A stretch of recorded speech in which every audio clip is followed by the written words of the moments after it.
Now, from the National Coalition of Domestic Violence, another organization we're supporting tonight, please welcome to the stage Ruth Glenn. Ruth. Hi, Ruth. Thank you. Hey, Ruth. Hi. Thank you. So we spoke on the phone. Just give people a little bit of background on what was going on with you. Okay. I'm a survivor of domestic violence. I was in a marriage for 13 plus years. During that time, there was a great amount of domestic violence, and at some point I finally left, and my husband then found me and shot me and left me for dead. And we went on from that and got our lives together, my That's son. right. So the thing is, people say, you know, oh, if it was an unhealthy relationship, why did you stay? People will always ask that. Yeah, they do always ask that. There are a myriad of reasons why survivors and victims stay in domestic violence situations. Everything from the threat to kids, fear for your life, financial abuse, emotional abuse. Sometimes you're just trapped and you don't know how to get out. So, yeah. And what happens when you're finally free? What happened with you specifically? Yeah, exactly. Well, I had a friend, actually a supervisor, who came to me and said, I know what's happening for you and I want to do something about it, but I'm going to let you make up your own mind. And what that allowed me to do is understand what was happening to me. Once I did get free from it and began my journey to healing, I kept my job, thank goodness, due to a great workplace that allowed me to do that. And then I went back to school, and I got my BA, and then I got my master's, and kept my job for 28 years, retired 3 years ago. Amazing. It's so triumphant. Yeah.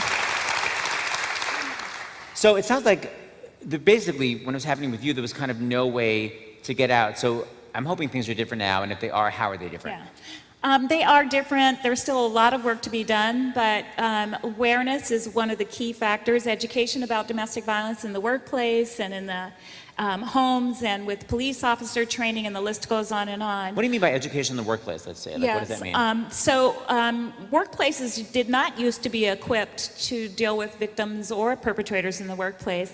Now they get education about how to respond and recognize what's going on and get victims and offenders the appropriate help. And what about people, like, you know, abusive people used to be able to track someone through, like, bills, electric bills or whatever. Is that different? Yeah, it's a lot different now in that victims can come forward in public service arenas, their lease agents, whatever it might be, and ask for secret codes or pins to put on the services that you get so that offenders can't find you. A lot of times they use those methods to track you down, which is what exactly happened to me. So people in the audience, as well as people at home, are, I'm sure, in relationships like this right now, or have friends or family that are. What would you say to them to get help? To get help, allow a survivor to choose the time when it's right for them. They know best when it's safe for them. We let them make up their own minds and empower them by saying, I'm here for you. I know what's happening for you. Let me help you when you're ready. Yeah. And you were saying that a trusted friend could sort of, how could a trusted friend help besides that? Like, how could they start the process? They can start by just saying that, by saying, you know, I know what's going on for you. I see what's happening. I know how to help you find a local program for you, whatever it might be. That they can use your computer so the abusive person can't trace that computer, right? Yes. So there are ways to help. And what's the actual, by the way, just on a side note, so you were an abused person, and now what's your actual connection with a National Coalition Against Domestic Violence? I'm the executive director of the National Coalition Against Isn't Domestic that amazing? Violence. Isn't that such a great triumphant ending? I just love that.